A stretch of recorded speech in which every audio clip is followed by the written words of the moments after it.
Bueno, pues buenas tardes, bienvenidos y bienvenidas al Ateneo Literario, Artístico y Científico de Cádiz, que encara la última semana programada de actividades. En esta ocasión tenemos el placer de contar con el decano del Colegio de Abogados, don José Adolfo Baturone Jerez, para presentar al conferenciante, a don Joaquín Olmedo Gómez, con una conferencia titulada Procedimiento de Protección de Menores, propuesta de cambio. Creo que será interesante y además, bueno, pues creo que de bastante actualidad, y sobre todo para los que acabamos de debutar como abuelos, pues nos vamos a enterar de algunas cuestiones que creo que nos van a ser de interés. Así que muchas gracias a nosotros por estar aquí. Espero que no sea esta la única colaboración entre el Ateneo y el Colegio de Abogados, y aquí tenéis vuestra casa. Cedo la palabra a don José Adolfo Baturone Jerez, como digo, decano del Colegio de Abogados de Cádiz, para que presente al conferenciante. Muchísimas gracias. Pues muchas gracias. Buenas tardes a todas y a todos. Por supuesto, recojo el guante. El Colegio de Abogados siempre está encantado de colaborar con todas las instituciones gaditanas que inspiran su resistencia. No solamente para presentar al compañero Joaquín, que para mí es un honor que me haya pedido que le presente, sino para cualquier actividad que este colegio está desde hace mucho tiempo implicado en la vida cultural de la ciudad e implicado en lo que es la realidad de una actividad cultural que mi predecesor probablemente pues puso en marcha hace mucho tiempo como actividad cultural importante. Tenemos un foro de discusión y debate que bueno, lo recuperamos después de la pandemia. Pues para mí hoy aquí es una satisfacción estar aquí a petición de mis compañeros aquí. Porque además hoy llevamos medio día dedicado a menores, porque en septiembre Cádiz va a tener el honor de acoger el primer Congreso Nacional de Menores de Consejos de Abogacía, del cual Joaquín es coordinador, y hemos estado ya cerrando prácticamente toda la infraestructura, por lo cual estamos trabajando muy a fondo con este tema. Y Joaquín es un compañero de nuestro querido colegio que es licenciado, está colegiado desde enero del 91. Licenciado en Derecho por la Universidad de Cádiz, tiene expertos de Universidad de Justicia de Menores, que es la primera promoción de la Universidad de Sevilla, colaborador del Observatorio Internacional de Justicia Juvenil de UNICEF, autor de ponencias y publicaciones en materia de protección de menores y de reforma juvenil, que han sido publicadas en el Anuario de Justicia Juvenil del RSPIN y de la Ley. Autor de diversos informes para Amnistía Internacional, Asociación por Derechos Humanos en materia de menores. Profesor nuestro del Máster de Acceso a la Abogacía y Colegio de Abogados de Cádiz, lo que fue la antigua Escuela de Práctica Jurídica. Es el coordinador del área de menores del Colegio de Abogados de Cádiz, que es nuestro hombre de menores, lo llamamos nosotros. Es miembro de la Subcomisión de Derechos Penitenciarios del Colegio de Abogados de Cádiz, miembro de la Subcomisión de Menores del Consejo Andaluz de Abogados y del Consejo General de Abogacía. Medalla al Mérito Colegial de nuestro Colegio de Abogados de Cádiz y, como a él le gusta decir, abogado trinchera. Es un hombre vocacional, tan vocacional que a veces, depende del día, se puede hablar con él o no, porque llevamos mal lo del mal funcionamiento de la justicia. Otros lo llevamos de una forma más estoica, él no. Él se enfada todos los días y si se revuela contra nosotros ya entendemos que es el mal endémico de la justicia, que por supuesto no va a tener solución en los próximos años. Yo lo que pido es que me dé Dios salud para ver la primera piedra de la ciudad de la justicia de Cádiz. No pido más, a lo mejor por eso me conformo. Por aquí con el consejo de que te tomen las cosas con más tranquilidad de tu amigo, y de que creo que para nosotros siempre es un privilegio contar con su trabajo, pero para ustedes va a ser un privilegio contar con su palabra, porque es un experto en lo que va a hablar. Así que Joaquín, mucha suerte. Muy bien, muchas gracias. Bueno, yo lo primero, lógicamente, dar las gracias a Pepe, al Ateneo, a las facilidades dadas, porque está puesto, vale, sí.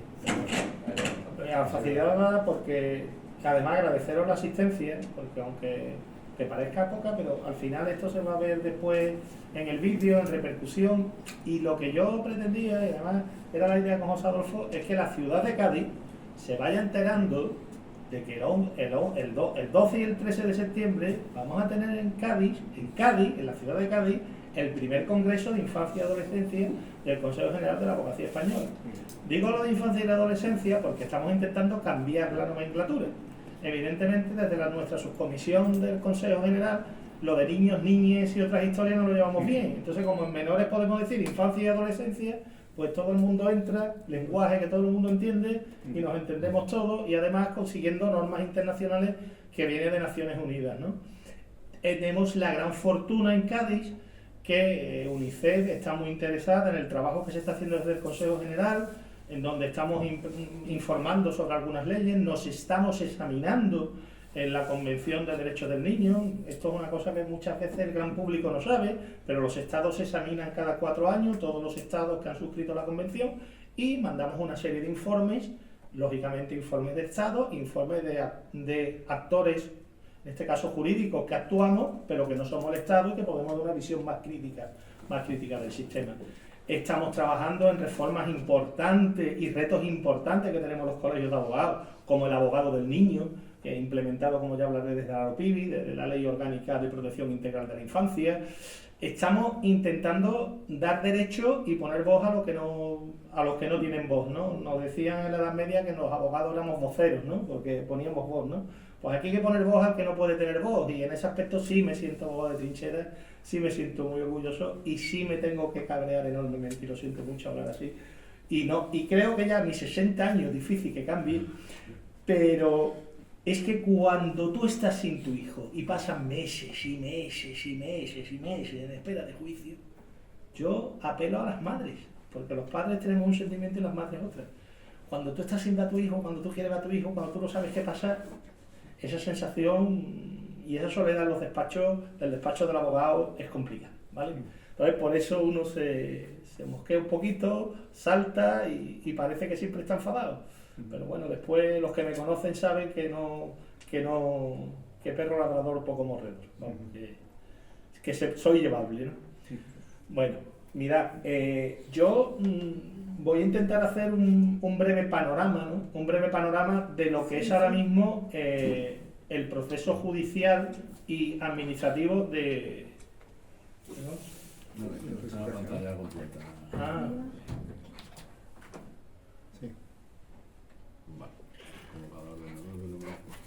Vale, perfecto. Y yo tengo que ir dando ahí al ladito, ¿no? Vale. Si nos vuelves aquí, lo vemos nosotros. Bueno, yo lo veo aquí, no hay problema. Vamos a ver, lo primero que... Vamos a ver, esto es una materia que yo voy a tratar que sé que también es un poquito ardua, ¿vale? Pero quizá también, vuelvo a repetir, muy desconocida por el gran público. Y voy a decir por qué es muy desconocida por el gran público. Porque todo el mundo tenemos una creencia de los servicios sociales, de para qué estos servicios sociales, que no están para proteger, que no están para ayudar, que cuando normalmente hay una actuación es porque algo pasa. Y bueno, a veces algo pasa y a veces no algo pasa. Es decir, yo tengo la teoría de que los servicios sociales están para ayudar. Y esa ayuda a veces es más complicada, a veces menos complicada, pero en definitiva están para ayudar, no para poner más piedras muchas veces en el camino. Y por desgracia tenemos un sistema donde hasta el año 1987, fijaros lo que os voy a decir, resulta que quien decidía sobre las tutelas de menores, la retirada de los menores, estoy hablando en un ámbito civil a las familias, eran los jueces civiles. A partir de una reforma que hubo en el año 87, eso se quitó y son las entidades administrativas de protección de menores. Bueno, aquí tenemos la Junta de Andalucía, pero en cada comunidad autónoma tiene su propia normativa, son los que deciden y los que dictan qué resoluciones tomar y cuándo se retira o cuándo no se retira nada.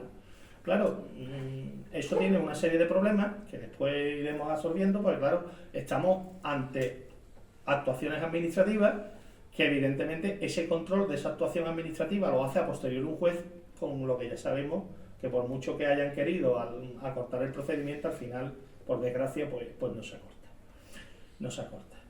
Vamos a ver, deciros que para acordar una retirada del menor tenemos que tener muy claro que los procedimientos son unos procedimientos administrativos puros y duros en el sentido de lo que es procedimiento administrativo. Me explico, en lo que son plazos, en lo que son normativas, pero a la hora de aplicar la legislación, digamos, sustantiva sobre derecho del menor, entonces aplicamos ahí la legislación concreta en materia civil. Esto le lleva a estos procesos una doble complejidad, que es un matiz que es totalmente administrativo y un matiz que es civil. ¿Qué ocurre? Que ya después comentaré más adelante en la exposición que todo esto crea un gran problema a la hora del juzgador, cuando el juzgador, con una perspectiva civil, tiene que darse cuenta que revisa un acto administrativo y tiene que ver si el acto administrativo está motivado, si el acto administrativo es conforme al derecho, si respeta la garantía. Pues normalmente todo eso ya veremos que muchas veces se salva en una cosa ahí que se llama el interés superior del menor, ¿vale? Os adelanto, el otro día, como a uno le gusta también leer y muchas veces lee hasta donde no debe de leer, descubrí de dónde viene el interés superior del menor.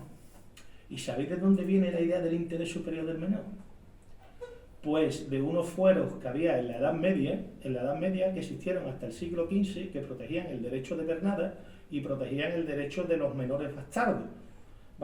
Y entonces había el padre, además, podía reclamar al hijo en cualquier momento frente a la madre.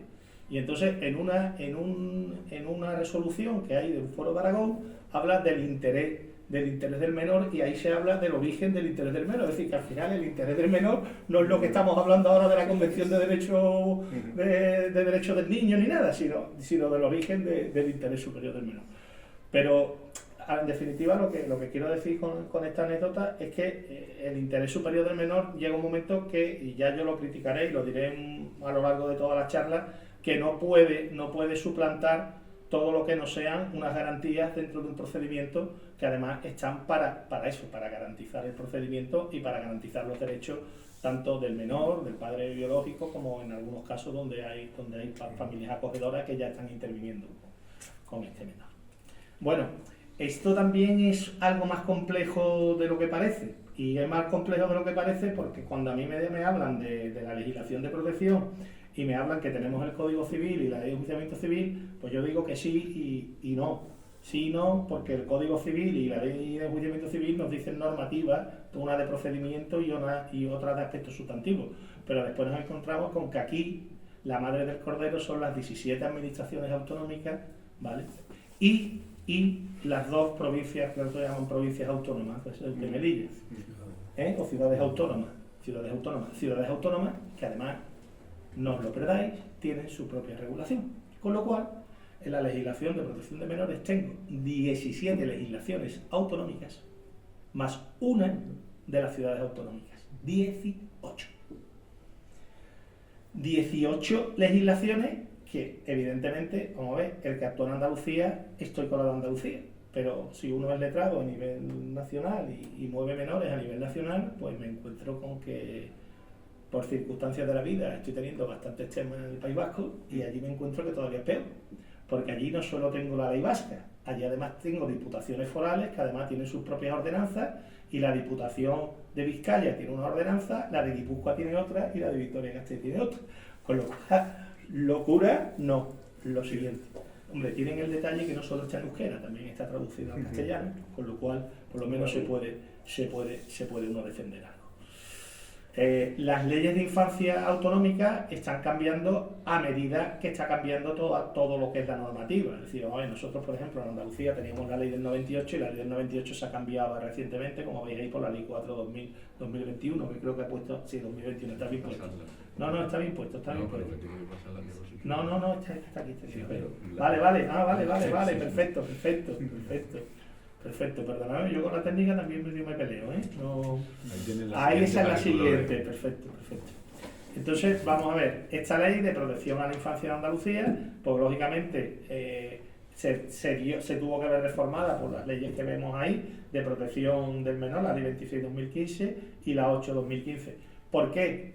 Porque yo no sé si os acordáis, aquí hubo que en uno de esos informes en el que he hablado yo que intervine de Amnistía Internacional, aquí había mucho problema con los menores internados en materia de protección. Estoy hablando de adolescentes o preadolescentes, porque claro, no teníamos una regulación, no teníamos un juez al que acceder, no teníamos dónde acudir, no teníamos un régimen interno de los centros, estaban como en un limbo jurídico, los menores con trastornos de conducta, y entonces claro, a partir de ahí, pues informe del Defensor del Pueblo de Madrid, del Defensor del Pueblo andaluz, de Amnistía Internacional, todo esto no hubo más remedio la convención, los informes de la convención, no hubo más remedio que modificar la normativa, y entonces ahí se modificó la normativa y surgen estas leyes. También en esta ley, en concreto en la 8/2015, fue donde se incluyó por fin a los menores como víctimas de violencia de género, que fue una también de los logros de la ley, porque hasta entonces los menores no estaban como víctimas en ningún lado, solo se veía la violencia de la mujer. En definitiva, se produjo una serie de cambios que además se han vuelto a hacer ahora con la Ley Orgánica 8/2021 de Protección Integral de la Infancia y Adolescencia, y todo esto está modificando la legislación autonómica. Tan es así que, por ejemplo, la de la Comunidad de Madrid es del año 2023, y la última reformada que entra en vigor ahora en agosto es precisamente la Ley Vasca, que es la 2/2024, que entra en vigor ahora en agosto.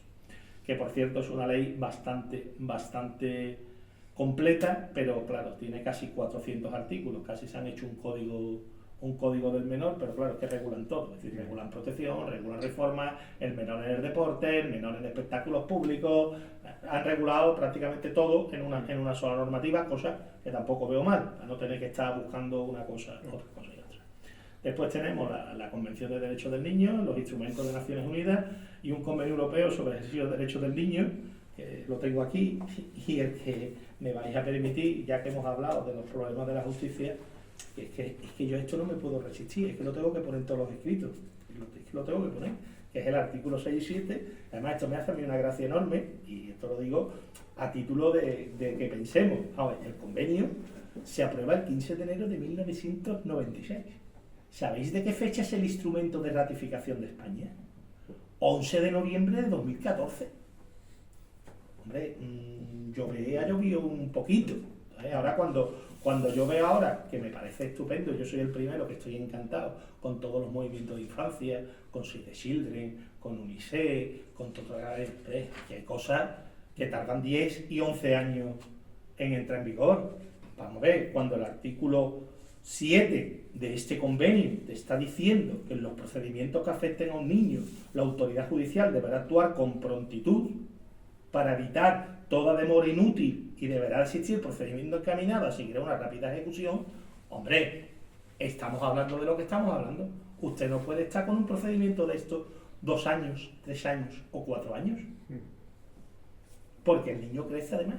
Es decir, el tema del niño es que el niño crece. Nos guste o no nos guste, el niño crece. Y el niño, si no está en su familia, pues está creciendo con otra familia. Y está identificando a papá o mamá con otra familia, y no está teniendo relación con tu familia, y se produce ese rechazo, ese conflicto de lealtades, esas cosas que al final no son buenas. No son buenas porque puedes terminar llevándolo muy mal, ¿me entiendes? Y cuando lo llevas muy mal, después tienes el segundo sistema. Es decir, yo siempre tengo una teoría y digo que la educación de los menores o de los niños empieza en la familia, continúa en la escuela. Cuando ya no tenemos más solución, terminamos en el juzgado de menores, en reforma. Pero los pasos previos tenemos que darlos. Aquí, arriba, ¿no? Ahí está.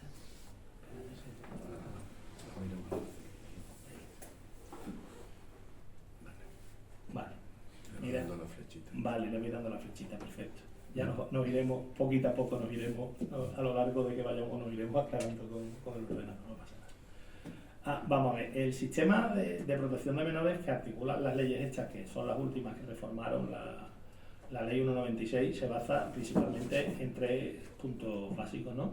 Primero, intentar por todos los medios las medidas familiares frente a las residenciales, ¿vale? Las medidas estables frente a temporales, cosas lógicas, y las medidas consensuadas frente a impuestas. Normalmente yo, por desgracia, las medidas consensuadas las veo poco. Es decir, acuerdo con la familia biológica con respecto a cómo actuar o cómo no actuar, lo veo poco.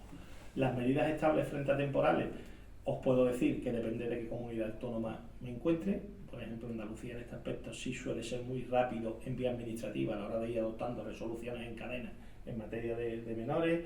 Primero el acogimiento, normalmente al año los fines de guarda, ya está cambiando la guarda, ya está cambiando la visita, tal. Otras comunidades como el País Vasco o Cataluña son más lentos, es decir, lo dejan en desamparo bastante más tiempo, incumpliendo desde mi punto de vista un apartado que habla del 172, que es un artículo bastante amplio, donde establece que en 2 años tienen que decidir qué van a hacer con el niño, si el menor tiene posibilidad de volver con su familia o si no puede volver con su familia. Entonces ese es un plazo que yo entiendo que está para lo que está, ¿no? Que está para la administración.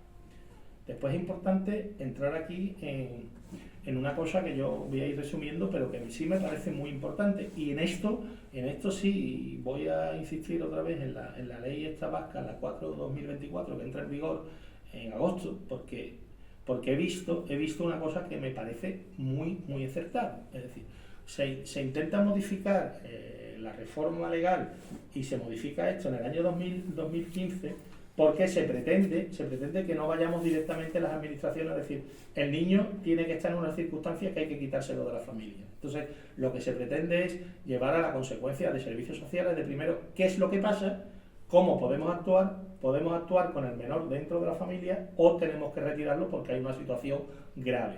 Y entonces, claro, se saca la situación de riesgo, que la regula el artículo 17, y donde, por desgracia, el artículo 17 prácticamente se olvida. Y entonces, a la primera denuncia o a la primera actuación, prácticamente se va al desamparo, que creo que es donde está el problema. Es decir, sin una actuación previa, hombre, habrá casos muy urgentes y ya veremos que hay situaciones de desamparo, hombre, maltrato, desnutrición y demás, pero que incluso rozarían la penalidad, y donde yo entiendo que incluso con una actuación penal el juez penal podría incluso adoptar medidas cautelares de esa retirada sin necesidad de esta intervención, acción administrativa. Si os fijáis, como además el término de la charla era también reformas, pues una de las vías de reforma es ese control, ¿vale? Ese control judicial rápido y que sea un juez el que decida sobre esa retirada.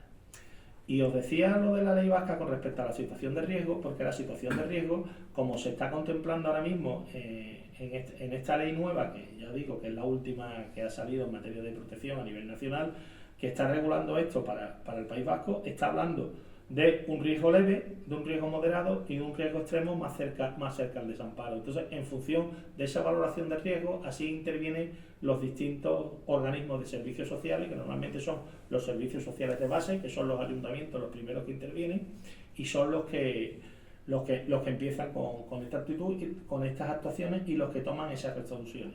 Después habrá que ver cómo, una vez que se dicten esas resoluciones, cómo se van a hacer las competencias, porque claro, en función de quien dicte la resolución, así será competente un organismo u otro. La teoría con la situación de riesgo es que esto se solvente siempre dentro del ámbito familiar y de la forma más liviana posible, sobre todo para ese bienestar del menor, ¿no? Y después, bueno, tenemos la situación que por desgracia nos encontramos muchas veces, que es la situación primera que muchas veces nos encontramos todos los letrados, que es la situación de desamparo.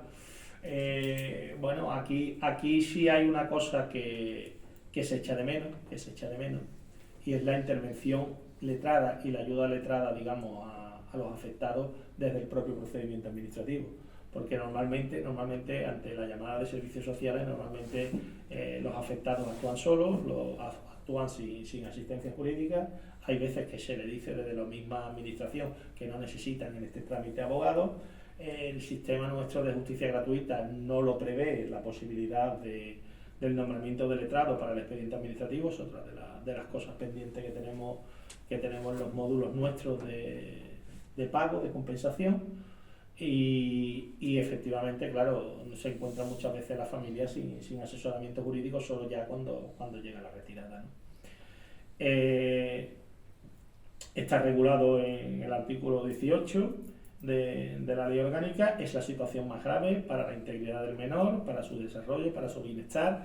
En esto hay muchísimas resoluciones que hablan sobre todo del Tribunal Europeo de Derechos Humanos, porque es curioso que el Tribunal Europeo de Derechos Humanos, en función del artículo 8, que es el Convenio Europeo del Tratado de Roma, que protege a la familia y el derecho a la intimidad familiar, sí ha atacado y ha condenado, bueno, a los Estados europeos y a España unas pocas veces, y con estas situaciones viene a decir muchas veces el Tribunal Europeo, en muchas sentencias, donde lo importante es que no solo se diga que hay una situación de desamparo, ni que haya un factor, ni que haya, sino que se concrete en concreto cuál es el maltrato, que no se diga, por ejemplo, hay un maltrato psicológico, bueno, un maltrato psicológico, pero ¿en qué? Por ejemplo, un maltrato, concréteme usted, es decir, no me hable usted de sospecha, no me hable usted de qué puede ocurrir, no me hable usted, dígame usted cosas concretas y reales que llevan a tomar esa decisión.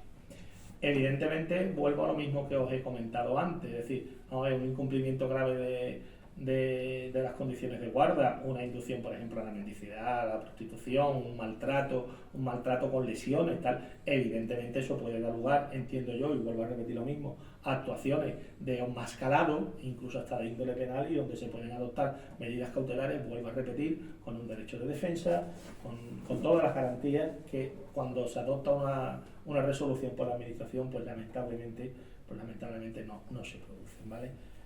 Importante también deciros que la situación de pobreza no es situación de desamparo, ¿vale? Es decir, el hecho de no tener recursos no es situación de desamparo. Muchas veces nos encontramos con expedientes administrativos donde se alega, bueno, es que pide muchas ayudas sociales, no es que tiene ayuda para la vivienda, no es que tal. Usted tiene ayudas porque se la concede, se emplea en lo que se emplea y porque las familias pues necesitan apoyo y para eso estamos también. Deciros también que algunas veces me encuentro, y aquí pongo algunas sentencias con el tema de la discapacidad, ¿vale? Ahora tengo un tema muy bonito con un compañero que está aquí sentado, muy bonito con respecto a una madre discapaz, donde se le ha retirado al menor, el padre también es discapaz, en un centro de discapacidad con sus medidas de apoyo, y la abuela, que es el apoyo de la madre, y el apoyo destinado como medida de apoyo, resulta que no es idónea para tener a su nieto cuando le ha criado a la hija anterior que tiene 22 años. Entonces, eso, perdonadme, a mí hay cosas que me rayo un poquito, sea abogado o no sea abogado. Usted, claro, cuando es un menor que se retira además, nada más nacer, pues, no sé, creo que hace falta un mayor control, ¿no? Un mayor control. Entonces, deciros también que todavía, que yo vea en resoluciones de la Junta de Andalucía, hablando de incapaces, cuando la ley cambió en el año 2021 y ya no existen incapaces, existen discapaces, creo que los técnicos de la Junta, con todo mi cariño y con todo mi respeto, deben también, un poquito de derecho sí debe de ser un trabajador social o un psicólogo que trabaja para una administración, para utilizar términos, creo que apropiados y conforme a las leyes, porque además el tema de la discapacidad es un tema que da también muchísimo juego y que ha dado unas grandes diatribas jurídicas y hombre, yo siempre aquí cito a De Castro, ¿no? Cuando decía que la incapacidad era la muerte, ¿no? La muerte civil de la persona, ¿no? Y lo que se pretende precisamente ahora mismo es que el discapaz pueda, en la medida de sus posibilidades, con las medidas de apoyo, ser persona, actuar en derecho, actuar jurídicamente, con unas medidas de apoyo adecuadas y se puede integrar en la sociedad. Y todo esto además, bueno, pues no lo estamos inventando, vamos, proviene del Convenio de Nueva York, es decir, que estas cosas del año 2006, estas cosas no son que, ya digo, que por ciencia infusa un día uno aparece y vamos a hacerlo así, no tiene su explicación, ¿vale? Deciros también que la violencia de género también nos las encontramos muchas veces en estas situaciones y no son situaciones de desamparo y os voy a decir por qué, y creo que esto lo vais a entender todo. Vamos a ver. Cuando una mujer es víctima de violencia de género, la mujer que es víctima muchas veces no puede impedir que el niño esté delante, o que la niña esté delante, o que la niña vea el bofetón, o que la niña reciba un empujón, o que el niño... Porque es inevitable, es decir, estamos en una espiral de violencia y evidentemente lo que no puede ser la víctima es nunca culpable de la violencia, es decir, la violencia será culpa del victimario que es el que provoca esa violencia, ¿no? Entonces, todo esto muchas veces me lo encuentro en los procedimientos en los que tengo que oponerme a las situaciones de desamparo. Bueno, aquí hay un principio muy bonito, que lo intentamos todos. Bueno, ahí está la sentencia, está alguna de las que os he dicho del Tribunal Europeo, no me voy a poner a leerla, pero bueno, me parece interesante esta, la 24 de mayo de 2011 de Selevaldi contra España, o la Olsen contra el Reino de Suecia, o vamos a decir, hay muchísima jurisprudencia, o PCS contra el Reino Unido, es decir, que no solo ha sido contra España. Y entonces resulta que nos encontramos con que hay un principio, que además lo establece la Convención de Derechos del Niño, que es el derecho a que el niño vuelva. Es decir, en unas circunstancias puntuales hemos tenido que actuar, hemos tenido que declarar el desamparo, el menor ha tenido que salir de la familia por unas circunstancias urgentes, necesarias, imprescindibles, pero eso no quita que no se pueda hacer un trabajo y una vuelta a su familia de origen, ¿no? Y eso muchas veces, una vez que se produce una resolución administrativa con un desamparo, una vuelta, pues os puedo decir que muy complicado, muy complicado. Yo he tenido casos donde se ha conseguido en vía administrativa. Recuerdo un caso de Jerez con muchísimo cariño y por supuesto con una intervención genial, porque no solo quiero decir lo malo, también quiero decir lo bueno, porque hay que decir lo bueno, de Asuntos Sociales de Jerez, donde la señora ha hablado conmigo. Además estábamos en plena pandemia, yo llamé a un teléfono de Asuntos Sociales de Jerez, no pensaba que me iban a contestar, me contestaron, me dijo que el técnico estaba ocupado, que me iba a llamar, me llamó en 5 minutos, se llevó un rato hablando conmigo, me estuvo diciendo, mira, calma a tu cliente, que viene aquí, que me pone la cabeza tal, que me dice de todo lo bonito, que tal, vamos a intentar ver qué podemos hacer, vamos a estudiar, tráeme el contrato de trabajo, tráeme tal. Le buscaron hasta un curso de peluquería a través del Ayuntamiento de Jerez para que se pudiera reciclar y pudiera abrirse como autónomo su nueva peluquería y recuperar su bebé. Y eso es trabajar asuntos sociales. ¿Entendéis? Es decir, yo no niego la mayor, yo no niego que los menores muchas veces necesitan protección, pero vamos a proteger a los que debamos proteger. Y a los que podamos que estén con su familia, que estén con su familia. A lo mejor yo es que ya tengo 60 años y me he educado en una casa donde vivía con mi abuela, vivíamos todos, si había lentejas, había lentejas, si había sopa de tomate, había sopa de tomate, y con eso nos aviábamos. Y si teníamos unos zapatos, teníamos unos zapatos, y si nos podía comprar nuestro padre un vaquero, bien, y si no, pues nada. ¿Entiendes? Y quizás, pero que muchas veces tenemos que darnos cuenta y llegar sobre todo también a un tema que a mí me parece muy importante, que es que estamos en una sociedad donde debe de haber derechos y obligaciones. Es decir, tenemos derechos y obligaciones y eso siempre tiene que estar en el fiel de la balanza, ¿no? Ni todo derecho, ni todo obligaciones. Y tampoco muchas veces podemos pedir peras al olmo a ciertas familias, a ciertas culturas o a ciertos...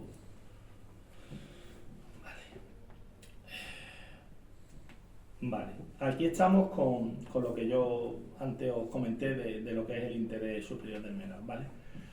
Yo el interés superior del menor lo voy a definir, aunque a mí me gusta mucho la definición de don Jorge Cardona, por supuesto relator de la Convención de Derechos del Niño y además nada que decir al contrario, porque es un insigne de los defensores de la infancia. Yo tengo una cosa muy claro, que además en esto me voy, ya que estoy en Cádiz, me voy a basar en palabras de nuestra Constitución del 12. La felicidad, ¿no? Decía que los gobernantes tenían que buscar la felicidad. Bueno, pues yo creo que el interés superior del niño es que el niño sea feliz. Es una cosa que puede parecer una tontería lo que voy a decir, y creo que no lo es. Es decir, al final todos los que intervenimos alrededor de la infancia tenemos que procurar la felicidad del niño. Y la felicidad del niño debe de integrar también el procedimiento. Y aquí necesitamos procedimientos más ágiles, procedimientos que eviten el desarraigo familiar, procedimientos que busquen el retorno de la familia. Es un poquito, voy a hacer una crítica al Tribunal Supremo, porque creo que como juristas debemos de hacerlo y debemos de ser críticos. El Tribunal Supremo, con toda la reforma legislativa que os he oído hablando, no me puede estar aplicando una sentencia de 2009 del caso de Toledo. Discúlpeme, señores del Tribunal Supremo, con todo mi respeto y con todo mi cariño. Estamos en 2024, están cambiando las normas de la infancia, están cambiando la normativa de la Convención, está cambiando todo lo que hay alrededor. Tenemos que cambiar. De hecho, además, os estoy hablando de un convenio europeo que hemos ratificado en 2014. Entonces, vamos a ver, tenemos que procurar agilizar todo esto para que esto no esté como esté, porque al final llegamos a la conclusión que el grave problema que tenemos con los temas de protección es que las administraciones públicas, pues sinceramente, actúan un poquito sin control. Y ahora voy a decir, porque alguien me lo puede decir, oye, como dice Joaquín, tú que sabes de menores, que las administraciones públicas no tienen control. Hombre, tú no sabes que el Ministerio Fiscal controla las actuaciones. Por desgracia, todos sabemos cómo funciona el Ministerio Fiscal, y no es una crítica para el Ministerio Fiscal, que hay magníficos fiscales, de ellos magníficos amigos. El problema es que no podemos tener un Ministerio Fiscal cada vez con las mismas plazas, cada vez con más atribuciones y cada vez llegando a menos. Entonces, ¿qué hace el Ministerio Fiscal? Que normalmente, aunque tiene un control de la administración, delega mucho en la administración. Y normalmente lo que da es visto a toda la actuación de los trabajadores sociales, porque se supone que un trabajador social, un psicólogo, un educador que trabaja para la administración, evidentemente, vamos a ver, es una persona imparcial y que está actuando con total imparcialidad. Lo que ocurre es que después hay veces que por desgracia vemos que esto no es así, porque después si entramos un poquito en profundidad en los procedimientos de protección de menores y en los entes administrativos que colaboran con los procedimientos de protección de menores, nos encontramos con que hay muchísimas asociaciones alrededor que son entidades privadas sin ánimo de lucro llamadas ONG, con lo cual estos señores no son funcionarios, son personal laboral. Y evidentemente no pueden dar fe igual que en un funcionario. Por eso, cuando os he empezado a decir lo del procedimiento administrativo, eso muchas veces le cuesta trabajo a los jueces entender que no son funcionarios, que no dan fe de su trabajo, que no es fe.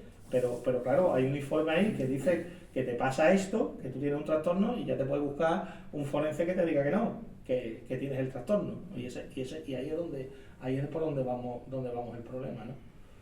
Entonces, claro, todo esto al final pues termina en lo mismo, ¿no? Bueno, la celeridad de los procedimientos, pues yo creo que lo voy a pasar rápidamente y ya lo voy casi por lo que os he dicho, ¿no? Ahí os hablo también de este convenio europeo que se publica en el BOE en el 2015, os hablo del concepto del interés superior del menor, de la Observación General de Naciones Unidas y cómo las tres dimensiones del interés superior del menor son fundamentales. Después vamos a la siguiente diapositiva a una cosa que sí me parece fundamental, ¿no? Me parece fundamental, y para esto sí voy avanzando, y sobre esto tenemos una guerra larga que nos queda. Veréis, el menor tiene derecho a ser oído, pero sobre todo a ser escuchado. Es decir, no es lo mismo oír que escuchar.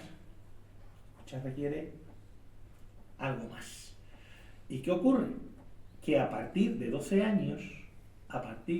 años, nuestro Tribunal Supremo, curioso, ha decretado nulidad de resoluciones en materia de familia, materia de divorcio, regulación de custodias, porque al menor no se ha escuchado.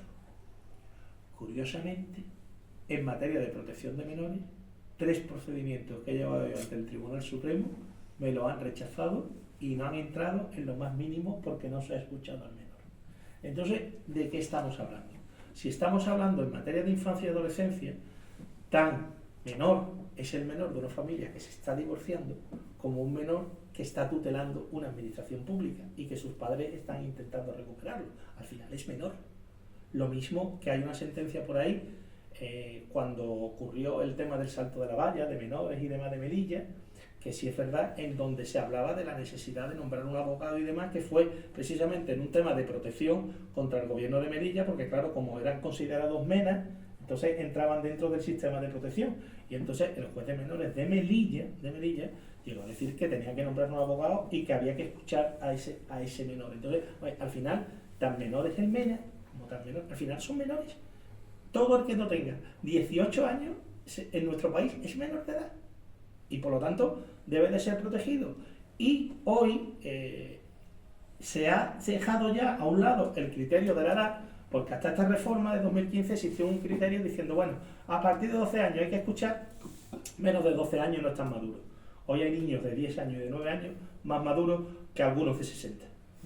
¿Vale? Entonces, hombre, debe de ser oído y debe de ser escuchado, porque además no es que Joaquín Olmedo se invente las normas, es que el 172 te lo está diciendo que cuando se adopta una medida de protección, se le deberá notificar, se le notificará, ¿no? Dice, se notificará en legal forma a los progenitores, tutores o guardadores, y al menor afectado si tuviese suficiente madurez.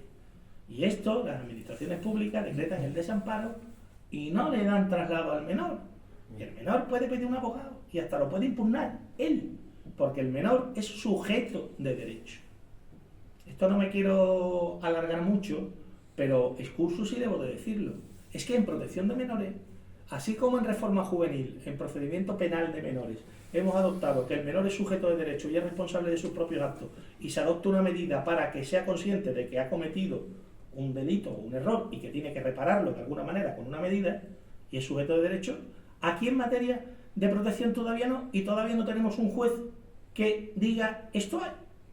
Y seguimos sin tenerlo, ¿por qué? Pues muy fácil, porque esto viene desde la Edad Media, viene de las medidas de protección, de las instituciones de protección, viene de las instituciones, no solo, porque aquí se habla mucho de los niños robados del franquismo, no, yo me olvido del franquismo, yo voy antes, los hospicios, los colegios de huérfanos, hay una legislación de 1910 de Valladolid, del Colegio de Huérfanos de Valladolid, es decir, esto viene de más, y al final ¿dónde estaban todo esto? Los expósitos, las casas de expósitos, y todo estos lodos, todos estos polvos vienen estos lodos. Entonces, todavía esto sigue como que el menor hay que protegerlo, que el menor no es capaz, que el menor hay que tutelarlo.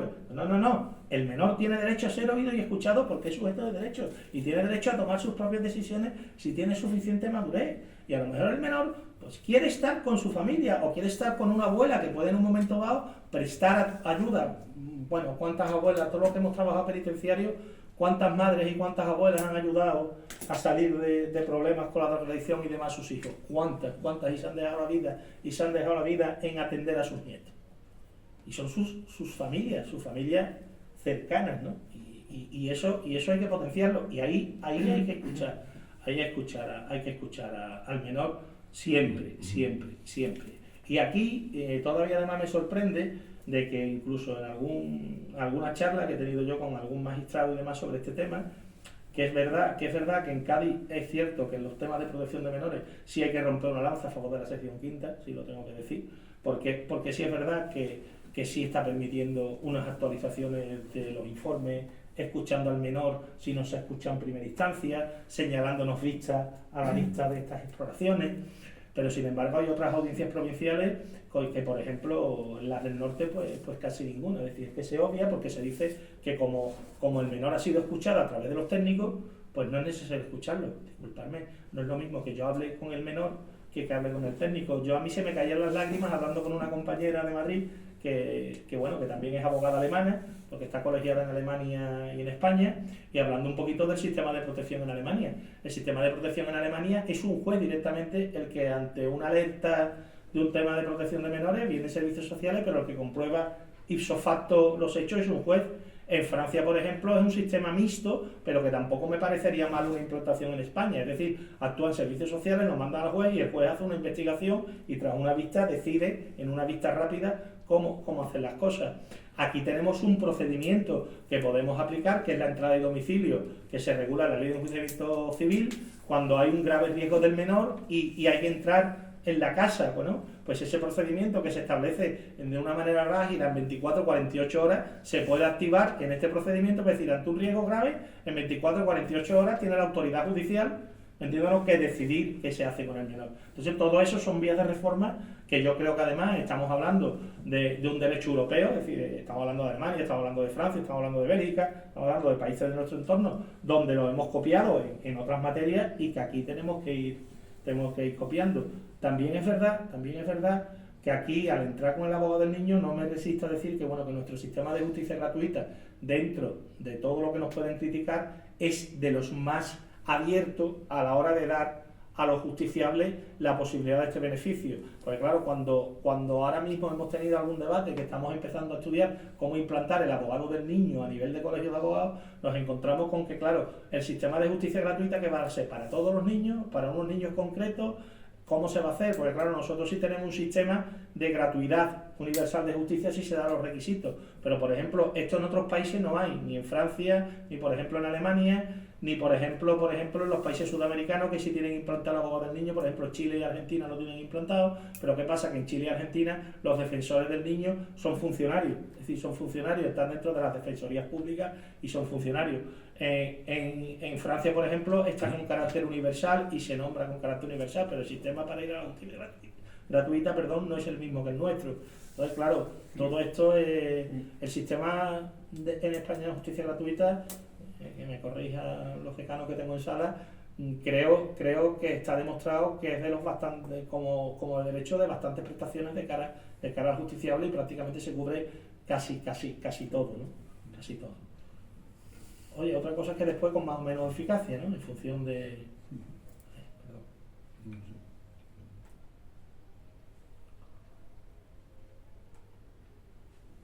Ahí está.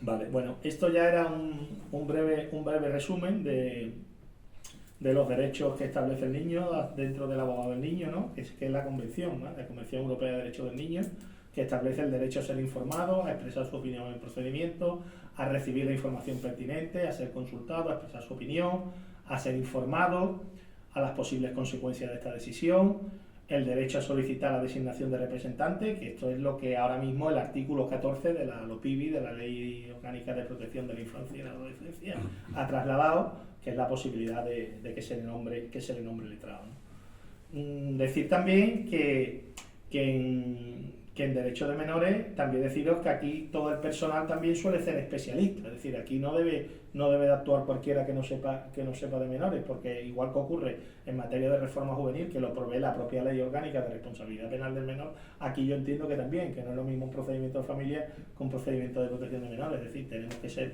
un poquito expertos en menores y también un poquito psicólogos. Bueno, después aquí el artículo 5 prácticamente viene a repetir lo que os estaba comentando. Bueno, esto aquí había hecho yo una breve alusión del procedimiento administrativo, pero voy a ir más o menos rápido porque ya prácticamente lo he dicho antes y no vamos a ir repitiendo. Es ver la personación nuestra del mismo. Esto está destinado aquí a la actuación del letrado, solicitar nuestro expediente administrativo. Deciros también que en Andalucía tenemos el tema telemático, afortunadamente, es decir, que una vez que nos pongamos en contacto y nos personemos la administración telemáticamente nos da traslado del expediente, cosa que no ocurre, por ejemplo, en Cantabria, cosa que no ocurre en el País Vasco, cosa que no ocurre en Galicia, es decir, que en esto en Andalucía sí vamos bien, en ese aspecto vamos bien. Después, evidentemente, es un procedimiento administrativo, podemos pedir pruebas, alegaciones, es un trabajo multidisciplinar, ¿vale? Trabajadores sociales, psicólogos, otros profesionales. La resolución tiene presunción de veracidad, es decir, nos toca a la parte afectada demostrar y probar que está mal, que nos acorda derecho, porque es un procedimiento administrativo, y el plazo de resolución pues son de 3 meses, que se puede prorrogar por 3 meses más, y después tenemos que puede ser hasta 6 meses, que de 3 y una prórroga de otros 3, que es el plazo máximo de resolución del expediente, donde también se puede invocar la caducidad del expediente administrativo. Deciros también, esto de las medidas cautelares son medidas de índole administrativo, es cuando, por ejemplo, en el caso que estamos hablando, cuando la administración hace un desamparo provisional, ¿vale? Yo con esto tengo medianamente claro que cuando se hace una declaración de desamparo provisional, al final desamparo provisional es una actuación administrativa, no es definitiva, pero no deja de ser una medida cautelar administrativa, y por lo tanto es necesaria una apariencia de buen derecho, un derecho a ser escuchado todas las partes, que no siempre ocurra, y evidentemente la efectividad del acto administrativo es sí o sí, porque termina cumpliéndose, ¿no? Inmediatamente pues la retirada se hace. Evidentemente es necesaria una proporcionalidad, una menor necesidad, debe de haber una forma motivada que muchas veces no se ven en las mismas resoluciones, sino se remiten a informes, y claro, vamos a ver, la persona que va dirigida a la resolución de desamparo no es perito en derecho. Normalmente imaginar una familia normalmente humilde, normalmente con pocos recursos, que va a entender lo que le ponen ahí, ¿no? Pues complicado, ¿no? Complicado de que lo entienda. Sí es verdad que, bueno, por ejemplo, aquí en Andalucía sí se le dice que tiene 2 meses para recurrir, que puede ir a pedir abogado. En otro sitio ni eso, ¿vale? Con lo cual, bueno, pues algo hacemos. Y bueno, insistir en que la retirada tiene que ser la última ratio. Aquí ha sido una serie de críticas, ¿vale? A la regulación actual, ¿vale? Entonces, bueno, es necesario que no solo haya la fiscalización por el Ministerio Fiscal, porque entiendo yo que prácticamente es nula. En concreto en Cádiz, yo personalmente creo que se fiscaliza muy poquito a la Administración. La Administración tiene la idea de que haga lo que haga, va a misa y va a prosperar, ¿vale? Entonces, bueno, es una situación de cierta indefensión. Estamos en un procedimiento donde estamos tocando derechos fundamentales, es necesario un control por un juez desde el minuto 1 del proceso, obligando no solo a la Administración a dar cuenta al Ministerio Fiscal, sino que es el juez el que debería de homologar estas actuaciones. Todas las resoluciones administrativas son recurribles en el plazo de 2 meses, pero después, dada la sobrecarga de trabajo y demás, pues muchas veces es probable que pasemos hasta 3 o 4 años sin que tengamos una resolución y, lo más grave, sin que podamos recuperar al menor. La sobrecarga de las administraciones públicas hacen que los plazos se eternicen, sobre todo en el juzgado, siempre juega a favor del más débil, y el más débil en el 90% de los casos son las familias biológicas. Después tenemos unos regímenes de visita con esas familias que no son, desde mi punto de vista, aceptados, que normalmente se tienden a quitar sí o sí, y se debe de valorar una serie de alternativas al acogimiento antes de adoptar cualquier retirada de la familia. Y bueno, y la necesidad también de un servicio de orientación jurídica especializada para estas familias con designación de abogado de oficio en el expediente administrativo. Y bueno, esto ya era un poco más o menos la vía judicial, pero bueno, lo explico brevemente y ya con esto, por si alguien me quiere preguntar, lo acabo. Normalmente el plazo de 2 meses es en la capital de provincia, que es donde está la entidad pública, salvo en los casos de violencia de género. Si hay violencia de género, es competente el juzgado de violencia de género. El expediente administrativo lo solicita el juzgado, tiene que, en los plazos estos perentorios lo tiene que facilitar la administración, en estos 20 días lo tiene que dar traslado para formalizar demanda. Estos plazos han cambiado, ahora en la última reforma son 10 días cada uno, 10 días para el expediente administrativo y 10 días para el letrado para formalizar la demanda. Después la administración y el Ministerio Fiscal tiene 20 para contestarla, observar la diferencia. Yo tengo 10 para la demanda, pero el Ministerio Fiscal y la administración tiene 20. Ah, ojo, y si se les pasa el plazo se lo recuerda. También ocurre con que uno, como bien dice mi decano, coja el cabreo continuo y recurra a la providencia y diga que porque él más que yo, que la igualdad de parte, la igualdad de armas y todas esas cosas, ¿dónde están? Pues yo os digo que aquí no está, ¿vale? No está y ya está. Y no digo más nada, porque después me explico, no soy el conspiranoico, pero no está, ¿vale? Después tendremos un señalamiento de la vista y contra la sentencia, que habrá apelación y casación. Voy a terminar con una cosa, es decir, otro de los grandes problemas que tenemos aquí, que nos perjudica los plazos, y con esto acabo, es que se dictan múltiples resoluciones, no se paralizan las resoluciones administrativas, y todo eso cae que cada vez que haya una nueva resolución sobre un menor, haya que acumular a la anterior, hay que esperar que el procedimiento llegue, y retraso.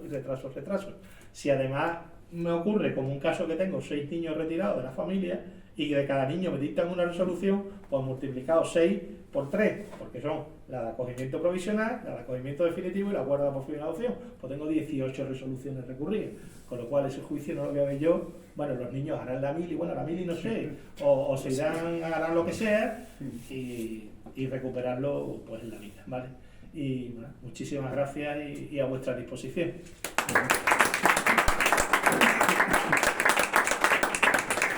Muchas gracias a ti, Joaquín, por la conferencia que nos has brindado. Ahora es el momento, si tienen alguna consideración, alguna duda, alguna pregunta, algo que señalar, pues ahora es el momento. Fernando. Perdona, ¿cómo hay un proceso, un problema judicial, creo que toda España, ¿no? Que todo el mundo, por la saturación? En la cuestión del menor, ¿sigue igual que del adulto o hay diferenciación? ¿Es más rápido? No, más... En teoría debería de ser más rápido, pero es mentira. ¿Vale? En teoría debería de ser más rápido, pero es mentira. Y digo que es mentira porque al final, vamos a ver, hay una de las últimas reformas, bueno, como veis yo estoy insistiendo mucho en el juez especializado, en el juez, en el control judicial. Una de las últimas reformas que hemos propuesto al Consejo en las últimas reformas legislativas es que en España tenemos unos jueces especialistas en menores, que son los jueces de reforma, y tenemos unos juzgados especialistas en menores que han hecho sus cursos en el Consejo General del Poder Judicial, que son especialistas en menores. Entonces, vamos a quitar esto de la jurisdicción civil, que es una jurisdicción más específica, vamos a pasarla al juez de menores, pero en vez de mandar los jueces de menores de apoyo a las cláusulas suelo, como se le ocurrió a un insigne por ahí, gracias a Dios que se paró, porque decían que no tenían trabajo. Si queréis ahora brevemente os demuestro que sí tienen trabajo, más de lo que la gente piensa. Resulta que vamos a crear un juez civil dentro de los partidos judiciales, por ejemplo en Cádiz, y entonces tendríamos el juez de menores, el juzgado mixto de menores número 1 de Cádiz, y el juzgado mixto llevaría un juez reforma y otro juez protección, con lo cual uno se encargaría de las medidas de protección de menores y otro se encargaría de los temas de delitos, para que todos nos entendamos. Os voy a explicar muy brevemente, porque todos no lo tenéis por qué saber, que un juez de menores de reforma en España hace 3 funciones. Hace función durante el procedimiento de vigilar porque las garantías del procedimiento se cumplan, porque el procedimiento está en manos de Fiscalía. Es decir, salvo algunas medidas concretas como lesión de derechos fundamentales, para poner un ejemplo, una prueba de ADN, una intervención telefónica, una entrada en domicilio, eso no lo puede acordar el fiscal. Eso lo tiene que acordar el juez de menores previa petición del fiscal. Actúa como juez de garantía en la instrucción, ¿vale? Después, juicio como juez, celebra su juicio y pone su sentencia. Y después, las medidas privativas de libertad o no privativas de libertad que se dictan en la jurisdicción de menores son controladas por el juez de menores. El juez de menores controla en los centros que el internamiento se lleve, si puede parar, si puede cambiar, si no puede. Actúa como juez de vigilancia penitenciaria, es decir, que actúa en triple función. Que cuando la gente piensa que el juez de menores, no, el juez de menores actúa y trabaja muchísimo. Además, yo la experiencia que tengo de los jueces de menores en materia de reforma, sinceramente, es muy buena, porque el juez de menores sabe hasta el nombre del menor o de la menor.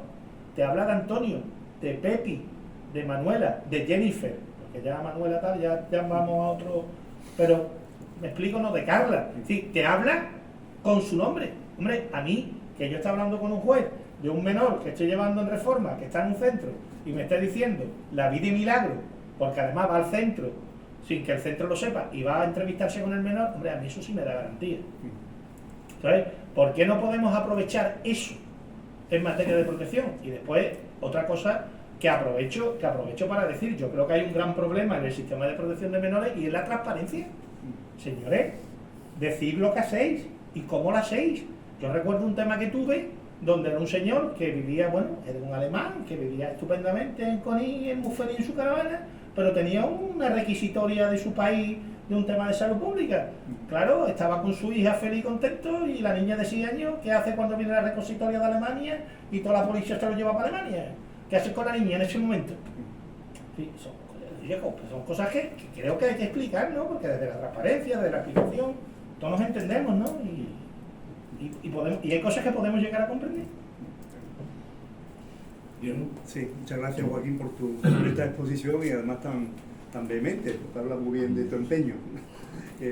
Mi pregunta sería un poco paradójica en el sentido que efectivamente cada vez más atención social y jurídica al menor, por todo, ¿no? Por la fragmentación familiar que existe, por la problemática que pueden traer los inmigrantes a nivel familiar, con otros apoyos diferentes y tal. Pero también vemos algunos jueces mediáticos de menores que lógicamente denuncian también la hiperprotección, probablemente más a nivel familiar, pero me refiero a la pregunta muy clara. Si un chico, como decías, de 8, 9 o 10 años, que sabe más, ese que tú dices que sabe más que uno de 60, conoce el funcionamiento y tal, ¿cabe esa posibilidad de aprovecharse y jugar con el sistema? Vamos a ver, yo en cierto modo estoy de acuerdo contigo en muchas cosas que como he dicho antes, que tenemos muchas veces muchos derechos y pocas obligaciones, en menores también.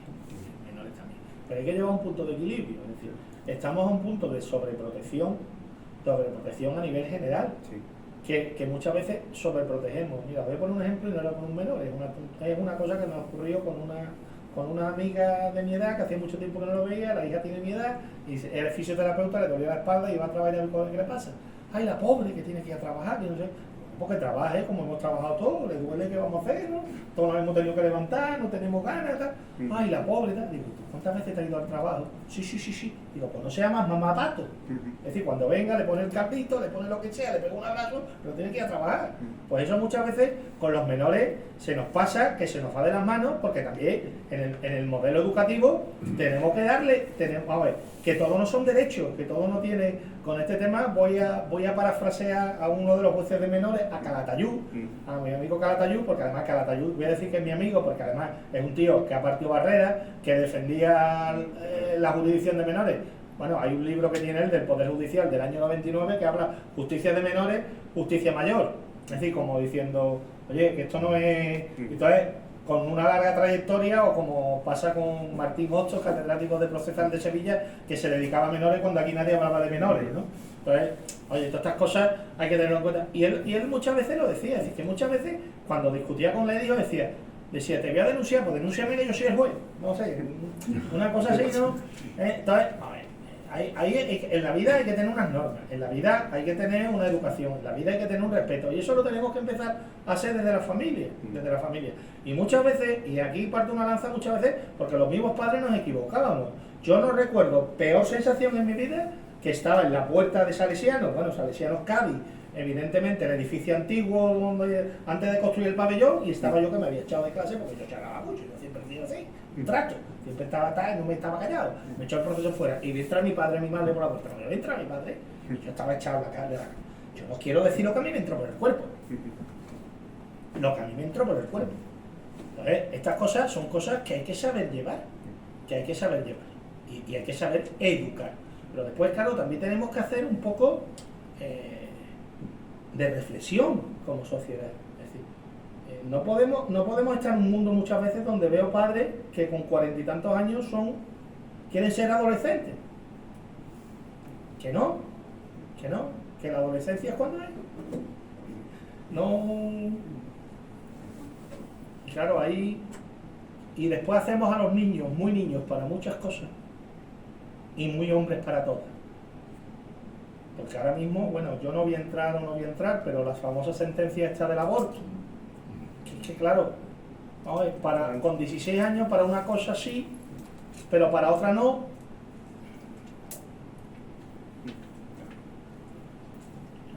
Hay un tema importante que lo he destacado, que también es importante que resaltarlo. El procedimiento menor, como acaba de explicar Joaquín, es el procedimiento que se quiere imponer en el futuro. Es decir, el fiscal es quien investiga y el juez quien controla al fiscal. No sé si leéis un poco, como la justicia está de moda y ahora pues acabamos prácticamente prensa todos los días. Entonces, sabéis que había un proyecto que quería que la fiscalía fuese quien investigase y que el juez fuese el vigilante, controlador de que las investigaciones se tuviesen a la normativa, que se cumpliese la norma. Fijaros que es un procedimiento totalmente novedoso porque lleva años así. En este procedimiento, en España este proceso ya existe. El juez es un juez de garantías. El juez está vigilando lo que hace el fiscal. El fiscal es el que lleva esa doble labor de proteger e investigar al menor, pero el juez está vigilando. Aunque después ese procedimiento, una vez termina la investigación, llega a su juzgado y es el que resuelve. Es un procedimiento novedoso porque es lo que se proponía hace muchos años, una reforma de la ley criminal que se vuelve por encima de la mesa. Lamentablemente ahora se va a parar porque evidentemente lo que está en duda ahora mismo es la independencia de la fiscalía. Mientras no se solucione ese problema de quién manda en la fiscalía, como dijo aquel, ¿quién manda en la fiscalía? Pues a partir de ahí, ¿quién no es fiscal general del Estado? Pues a partir de ahí es complicado que una persona tenga mucha confianza, pero el proyecto es como se hace en Europa. Ese sistema en España que el juez investiga, el proceso es un sistema español. Y destacar eso, ¿no? Por el hecho que es un sistema muy novedoso, muy importante. Y en el tema penal, vamos a la vista de lo que me dice, hombre, es que en el tema penal, la legislación penal de menores del año 2000, estamos en el 2024, llevamos 24 años con esto, en el tema penal se han hecho muchas cosas en menores que perfectamente se pueden trasladar a adultos. Ahora mismo hay una polémica grande con la reparación, con las conciliaciones, con las mediaciones en materia penal de adultos, y evidentemente es que en materia de menores es que esa conciliación o esa mediación lleva al archivo de la causa. En adultos no, en adultos es una reparación del daño.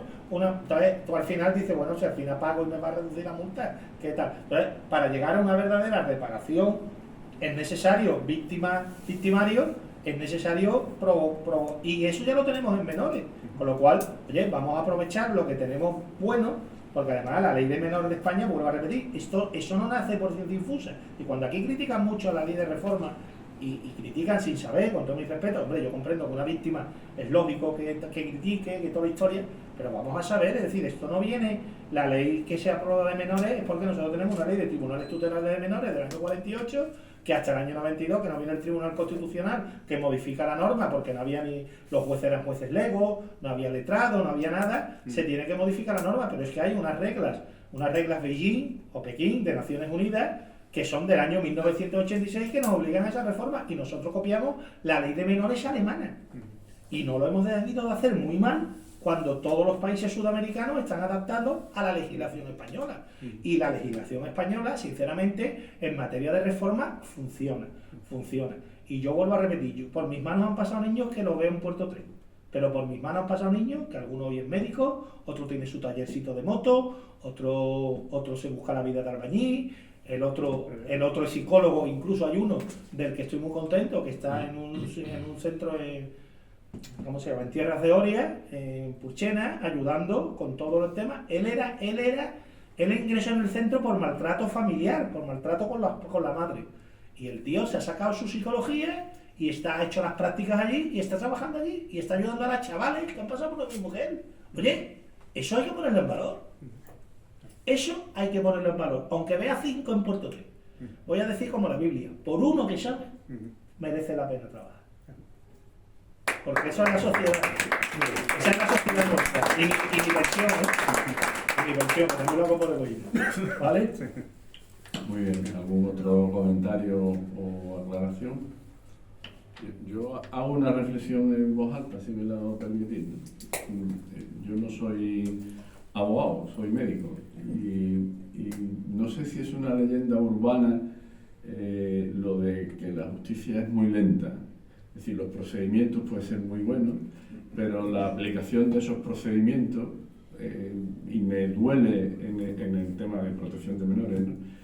La aplicación de esos procedimientos son muy lentos. O esa es la sensación que tenemos los ciudadanos de a pie. ¿No? Ya digo, a lo mejor es una leyenda urbana y resulta que no es así. Pero a mí me da la sensación que en el derecho comparado es mucho más rápido el derecho anglosajón que el nuestro. No sé si eso es así o no es así, pero es lo que a veces uno siente como ciudadano de pie. Yo, bueno, no sé si Rodolfo, pero yo lo que sí te puedo decir que la impresión que yo tengo es que justicia en la hermana pobre siempre ha sido la hermana pobre. A justicia no nos preocupamos más. Vamos a ver, si es que esto va a ser de risa lo que te voy a decir ahora, pero es que lo tengo que decir. Si es que hasta hace unos años estaban con el Windows 97, ¿no? Me parece a mí que era, ¿no? Es que ponen un ordenador, bueno, ahora han puesto un sistema del Adriano nuevo, que tienen un cacao entre el nuevo Adriano, el antiguo Adriano, el viso judicial y los expedientes que se han perdido, porque no están grabados antiguos, que pide uno una cosa de un expediente a lo mejor de hace 4 años y no lo han trasladado al nuevo Adriano, y eso es un problema. Después, las plazas en justicia se cubren como se da la gana. Jueces y fiscales están hartos de decir que en España necesitamos más jueces y más fiscales, pero no solo necesitamos capitanes, que pueden ser los jueces fiscales, necesitamos soldados, y el soldado es el funcionario, el soldado es el que mueve el juzgado, el soldado hace todas estas cosas, y después, perdonadme, aquí vamos a papel cero, y lo del papel cero es la mayor entelequia que he visto yo, porque todavía, yo no sé a ellos, a los compañeros que estáis en sala, pero a mí todavía me siguen pidiendo las copias de las demandas en papel. La última memoria del Tribunal Superior de Justicia de Andalucía del año 23 informaba de que la litigiosidad, o sea, Andalucía es la comunidad autónoma con mayor litigiosidad de España. La litigiosidad en Andalucía había subido un 5 y pico %. La pendencia de los asuntos pendientes de solucionar era más de 1,5 millones de asuntos. Y eso viene de la memoria del Tribunal Superior de Justicia de Andalucía del año 23, que la estudié hace poco tiempo con una charla que le di. Entonces, no es una leyenda urbana, es una desgracia. Es una carencia de medios histórica. Vamos a decirlo aquí. La falta, la ratio de jueces por habitante, si en Europa es 10, nosotros estamos en 7. Son 3 jueces más que nos faltan. Pues es enorme. ¿Qué nos falta? Pues nos falta de todo. Pero como yo digo, es que la justicia no da voto. Es decir, todo se va a sanidad, todos hablamos mucho y sanidad se protesta mucho, y como protestan mucho, pues evidentemente, pero nosotros, bueno, si se muere un enfermo, hay un problema. Pero nosotros con un pleito total de 5, de 3, 5, eso, bueno, ya se aguantará. Entonces yo decía otro día, hace poco tiempo, que es una vergüenza que el Cádiz Capital, los juzgados de lo social, los juzgados donde se dirimen los derechos de los trabajadores, está enseñando juicios para el 2027. Si un trabajador que tiene un problema laboral hoy sabe ya que su juicio se va a ver en 2027.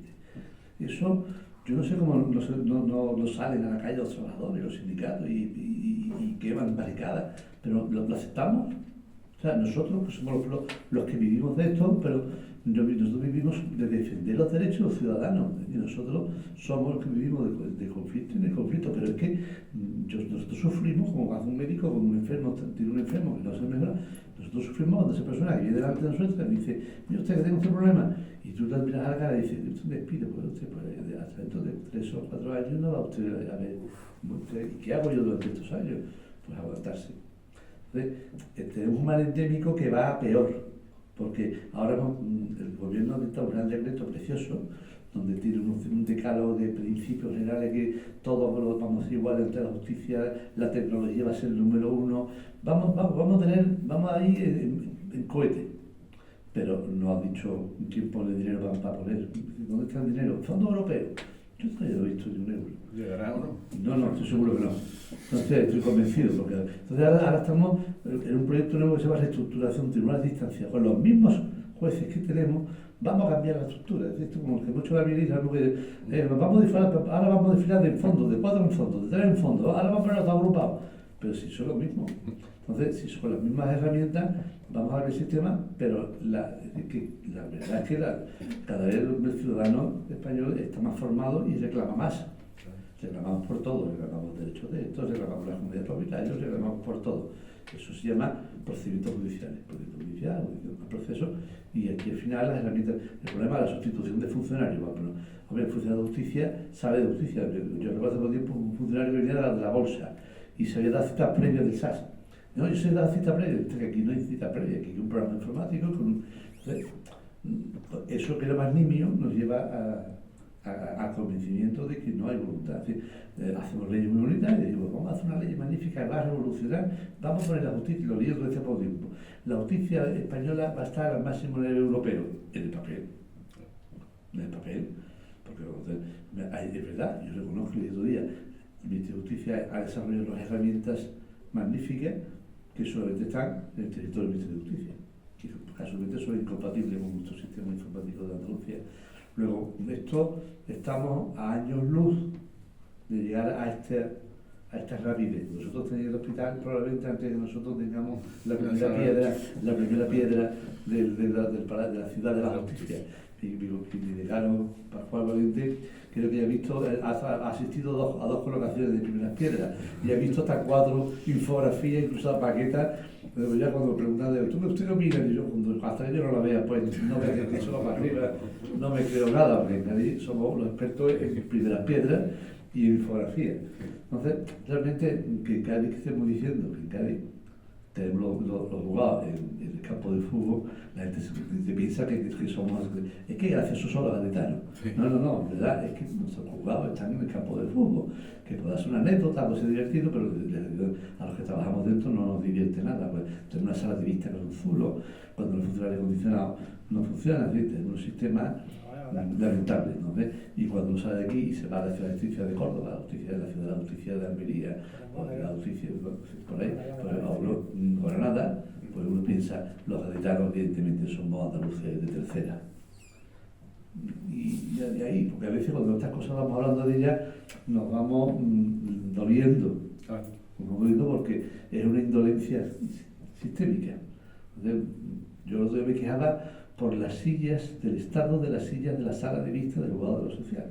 Le mandé una fotografía, están completamente destrozadas. Pero da vergüenza, da realmente repugna sentarse en esa silla, pero no solamente de los abogados, de los jueces. Entonces la mandé. Oye, esto es de vergüenza, porque vinieron los compañeros, nosotros estamos acostumbrados, es como se dice, ya estamos acostumbrados a esta porquería, pero vinieron los compañeros de fuera, de muchos jueces, abogados de Madrid, de fuera, y cuando vieron, me lo miraron a mí, que yo, ¿sabes? Que soy, represento a los abogados de Cádiz, que tengo ese privilegio, pues me miraban diciendo, sí, esta es nuestra vergüenza, esto es una vergüenza, pues viene tu gente a tu casa y usted como le enseña todas estas cosas, ¿no? así estamos. O sea, estamos diciendo que no tenemos unas sillas dignas donde sentarnos. Aunque, por ejemplo, el juzgado de Algeciras, el juzgado penal de Algeciras es un antiguo cuartel que se está cayendo a trozos, donde no hay salas de espera, donde una zona está apuntalada, hay que esperar en un patio, donde en invierno, cuando yo te moja, y en verano estamos como la lagartija pegada a la pared para que no pase calor. Y así estamos en el día a día. Y eso hace un año de haber empezado la obra nueva, no, sigue sin empezar. Y así estamos, así está la justicia en la provincia de Cádiz. Luego, esa es la realidad. Entonces, cuando dice leyenda urbana, no, es la triste realidad. Pues creo que es la mejor manera de terminar, ¿no? De hacer esta reivindicación desde esta casa que se caracteriza en muchas ocasiones por reivindicar las cuestiones que le interesan a la ciudad y que competen a los ciudadanos de Cádiz y de su bahía. Como además lo estamos grabando, pues procuraremos que circule lo máximo posible. Creo que es una buena manera de terminar con esta reivindicación que hace el decano del Colegio de Abogados. Quiero dar las gracias a los dos y volveros a reiterar que aquí tenéis vuestra casa. Muchas gracias a todos los presentes.